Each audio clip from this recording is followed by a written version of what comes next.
My wife, 27, and I, male, 30, own a sizable farm that's usually the nexus of family events. My cousin Bill, 52, has a daughter, Alice, 18, from his first marriage. His first wife was an immigrant with no family in our country and no contact with any family in her home country. She passed away when Alice was a baby, and Bill remarried Tanya, 52, 6 months later. They have since had 3 kids, male teen, male tween, female pre-tween. Alice is a brat because everything in their house revolves around either the boys, their 2 oldest together, or their princess, their daughter together, and Alice is left behind. She doesn't get to go on family trips. They wouldn't pay for extracurricular stuff. She couldn't take elective classes with extra fees, etc. I'm not a smart man, but I can recognize a kid hurting inside and being neglected. She's been coming to work on my farm for the last 4 summers because her parents don't want her around over summer break. She turned 18 recently, and leading up to her birthday, her dad was very adamant that she was being kicked out of the house when she turned 18 because, quote, it'll teach her responsibility. We, wife Alice and I, discussed it, and early on her birthday, we pulled up with my truck and packed her stuff up. We only packed things she purchased herself or those given to her by another person. We got Alice on my medical benefits until she finishes university. She starts in a few weeks, so she's able to go to therapy, and she'll be able to get back into sports while still saving her money. This is where it all comes apart. Bill and Tanya are angry that we took her in and refuse to attend family events. Part of the family also refuses to attend because I'm undermining Bill and Tanya. I'll understand when I have kids. After they refused to attend events, a few others said that with gas being so expensive and not everyone attending, they'd skip as well. My answer of, okie dokie, come if you want, and don't if you don't, further upset people who thought I should have tried harder to get people to come. So now we're down to about 1/4 of the family in attendance for events. Taking Alice in resulted in a significant portion of our family siding with Bill and Tanya and refusing to come to family events. We have 1 or 2 big gatherings per year, and all the major holidays, Easter, Thanksgiving, Christmas, etc. So the older members of my family are upset that they're not going to see the grandkids, great-grandkids, and family members that live far away as much. My aunt suggested that we have Alice over the weekends and that she stays in a dorm during the week to smooth things over. I think that's dumb, but I'm dumb and stubborn. My wife thinks it's dumb, and she's astute, but also very much attached to the situation. Alice said she'd rather stay with us, but would try the dorms to help make peace. Update number 1. Am I the idiot for taking in my problem cousin and canceling family events? I ripped the Band-Aid off with the old fam jam and told them that fewer mouths to feed isn't the punishment they thought it was. Anyone else who was coming is still welcome, and I'd have the extra cash from not feeding so many people to help the folks concerned about gas prices make it out if they so choose. I'm in like 4 different family group chats, and they're all lighting up. My family likes to gossip, and they're quite efficient at it. If your truck breaks down with only you in it, 5 miles from home, word is reached every aunt and cousin before you're in your door. When I put the word out, it traveled fast. This morning I've been called all the names in the book, and some new ones, so a revised and updated edition of said book may be coming out. I've been told I'm a good guy, a bad guy, I'm stupid, I'm smart, I'm short-sighted, I'm thinking ahead. It's been neat. Long story short, I've got about 12 relatives telling me thanks, and they'll buy me a pint next time they're out, and about triple that who never want to speak to me again. So those are both significant victories. Now, nobody here really cares about me. We're all about Team Alice here. She's going to be staying here with us until she's ready to start the next chapter of her life, whatever and whenever that might be. She's got classes picked out and is looking into the women's rec league for a hockey team when the season starts. so she's all set on that front. Regarding feeding everyone and paying for gas, without going into details, I was very fortunate as a young man to be working very, very hard at a job I was woefully underqualified for, while a very wealthy person was on site. Basically, the right place, the right time, and the chief took me in and mentored me. The chief has shared a lot of wisdom with me. One of the biggest ones he taught early on was insisting that someone pays favor and fortune forward rather than back, and when you help them, it makes the world a better place. We've made a lot of money on a business venture together, in addition to me working for him. And since then, I haven't exactly had a ton of money, but enough that I was able to buy the property I live on outright and build my home here with my wife, who also makes good money. Family's important to both of us, and neither of our sides of the family tree has much for money. So we've done our best to make sure money isn't a barrier to getting together and seeing one another. Now the big news.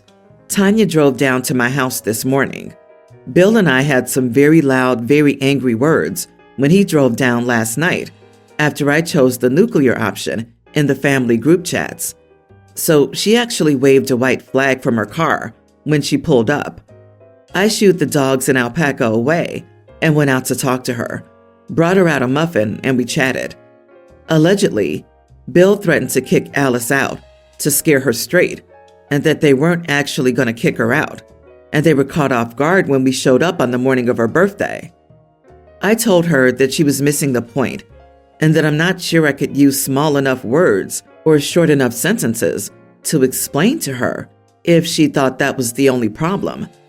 She cried, then peeled out of the driveway, and it's been radio silent since, which I'm currently enjoying.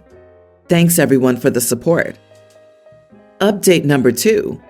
Am I the idiot for taking in my problem cousin and canceling family events?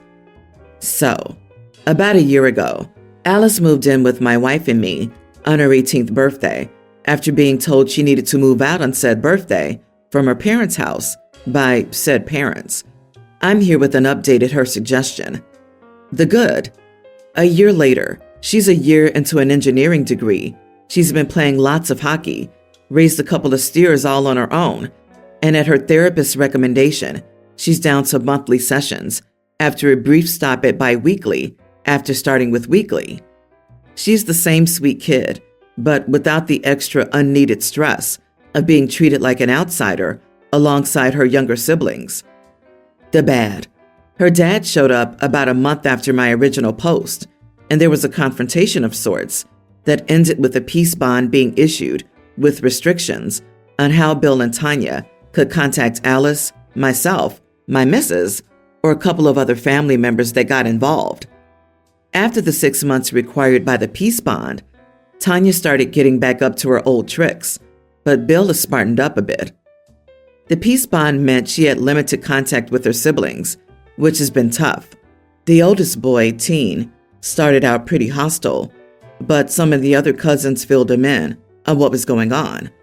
I got blamed for his sudden shift in attitude because we've established that I'm just the worst with everything. The silly. The gossipy family mellowed out when they realized that the literal gravy train wouldn't stop at the station for them. Thanksgiving last year was 26 people compared to the 60 plus that came the last year that I threw it before global restrictions. Easter this year was back up to an even 40, so we'll probably plateau a little short of the old numbers. As for a resolution to the problem, Bill has been texting Alice every couple of days to check in. They've gone for coffee a few times after the peace bond expired. I'd go to his funeral but not to his birthday party, were Alice's words when I asked her about where they're at. I hope time can heal that wound, but she's been good at setting boundaries. To quote one of the greatest warrior poets of our time, John Cougar Mellencamp, life goes on. I go to his funeral but not his birthday party? Please tell Alice that I'm stealing this. Pure gold. She sounds like one very bright cookie. Thank all the powers that be for you and your wife. Too many unhappy people in the world. Early days, but it sounds like you've helped save one of them. Go Alice, and every blessing. What a wonderful family you are. These are the stories that restore my faith in humanity. You and your wife are seriously good people and should not have had to endure criticism from the extended family. Bill and Tanya just didn't want their mistreatment of Alice to be exposed by her behaving after being treated like an actual human being. Alice is going to triumph over this because of you. Evil stepmother, idiot dad. Thank the gods you were there for this kid. I'm glad she's doing so well. My wife was pregnant with our first child. We weren't telling anyone yet because it was early. My mom was over at our house and noticed some obvious clues of pregnancy. She asked about it, and we were honest. We also asked her to please respect our wishes and not tell people because it was early in the pregnancy and we wanted time to absorb it. The pregnancy was unplanned, but welcome. My mom lasted 2 weeks before she started posting about becoming a grandmother. We hadn't told her yet that we lost the baby. I felt dead inside when I saw her post, so I commented, "Rachel had a loss a week ago." I guess it took about an hour for my mom to see the comment and delete her post. We've been getting condolences, which we don't want, and my mom's been getting crapped on by friends and family for being so insensitive. She's mad at me for not telling her that we had lost her grandchild. I think I was an idiot because I replied that I don't want her blabbing my family's personal life again. She's crying, and my dad is saying that I have every right to be upset, but that I could have been nicer. I'm just so angry right now, and I don't know how to feel. Am I the idiot? We had lost her grandchild? What? Your mom has issues. She's made the entire loss about her. So sorry for what you and your wife are going through. Your mom didn't respect your wishes and posted your news on social media. There's nothing wrong with your response to her. She's butthurt that friends and family have, rightly, been calling her out on her behavior. You're grieving, and your mom's thoughtlessness and betrayal of confidence put her in the situation she's in. Take time out for you and your wife to care for each other. Yeah, your mom deserves every comment she's getting about being insensitive. She has no right to be mad at you. She ought to be groveling for your forgiveness. I think Dad meant, clearly, your pregnancy was all about your mother, and your loss is also about her, which is very upsetting to her. And now I have to deal with her, and you've made it my problem. I'd be ready to block both of them for the foreseeable future. She violates your privacy, and she's mad? You were clear. She was to keep her mouth shut. At best, you've staved off potential congratulations you would have gotten from all the people ignorant of your loss.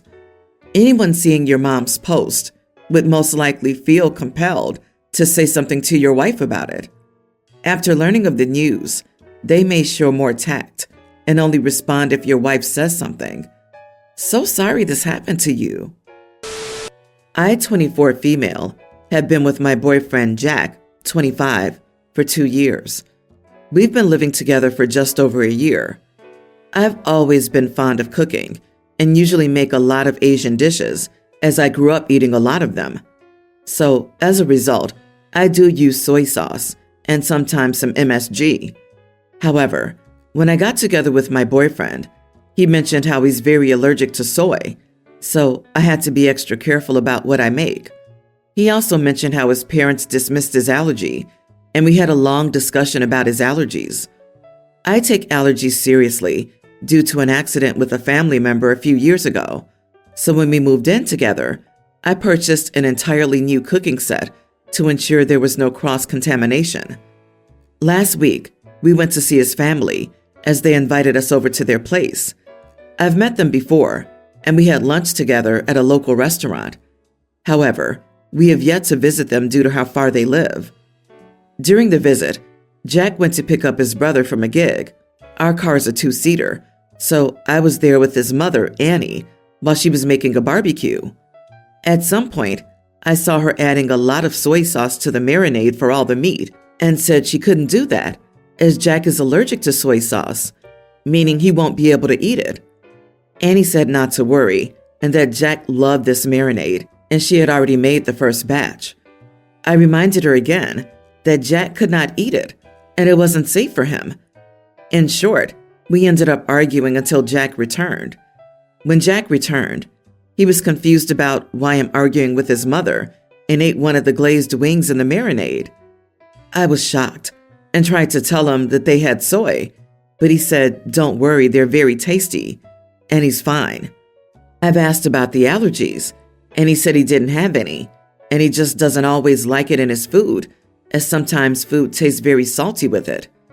Now his entire family calls me a controlling idiot and demands a proper apology to Annie for insulting her cooking. I have apologized and said that this happened due to what Jack said, but they're not having any of it.